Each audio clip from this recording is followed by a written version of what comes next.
भगवान श्रीराम की बहन की कथा। दक्षिण भारत में प्रचलित रामायण कथा के अनुसार भगवान श्री राम की एक बड़ी बहन भी थी, जिनका नाम शांता था। शांता के बारे में भी कई कहानियां मिलती हैं, जिनमें से कुछ इस प्रकार हैं। एक कथा के अनुसार रावण को अपने पितामह ब्रह्मा से पता चला कि उसकी मृत्यु कौशल्या और दशरथ के यहाँ जन्मे दिव्य बालक के हाथों होगी, इसलिए रावण ने कौशल्या को विवाह पूर्व ही मार डालने की योजना बनाई। उसने कौशल्या को अगवा कर एक डिब्बे में बंद कर सरयू नदी में बहा दिया। उधर विधाता भी अपना खेल रच रहा था। दशरथ शिकार करके लौट रहे थे।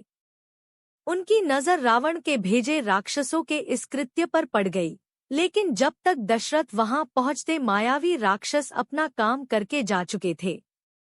राजा दशरथ अब तक नहीं जानते थे कि डिब्बे में कौशल नरेश की पुत्री कौशल्या है। उन्हें तो यही आभास था कि हो न हो किसी का जीवन खतरे में है। राजा दशरथ बिना विचारे ही नदी में कूद गए और डिब्बे की तलाश में लग गए। कुछ शिकार के कारण और कुछ नदी में तैरने के कारण वे बहुत थक गए थे। यहाँ तक उनके खुद के प्राणों पर संकट आ चुका था। वो तो अच्छा हुआ कि जटायु ने उन्हें डूबने से बचा लिया और डिब्बे को खोजने में उनकी मदद की। तब डिब्बे में बंद मूर्छित कौशल्या को देखकर उनके हर्ष का ठिकाना न रहा।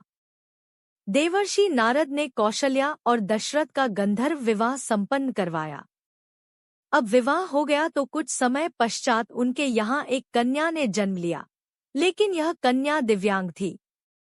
उपचार की लाख कोशिशों के बाद समाधान नहीं निकला तो पता चला कि इसका कारण राजा दशरथ और कौशल्या का गोत्र एक ही था। इसी कारण ऐसा हुआ।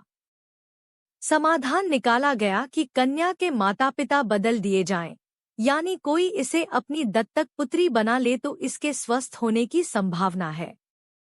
ऐसे में अंगदेश के राजा रोमपाद और वर्षिणी ने शांता को अपनी पुत्री स्वीकार कर लिया और वह स्वस्थ हो गई।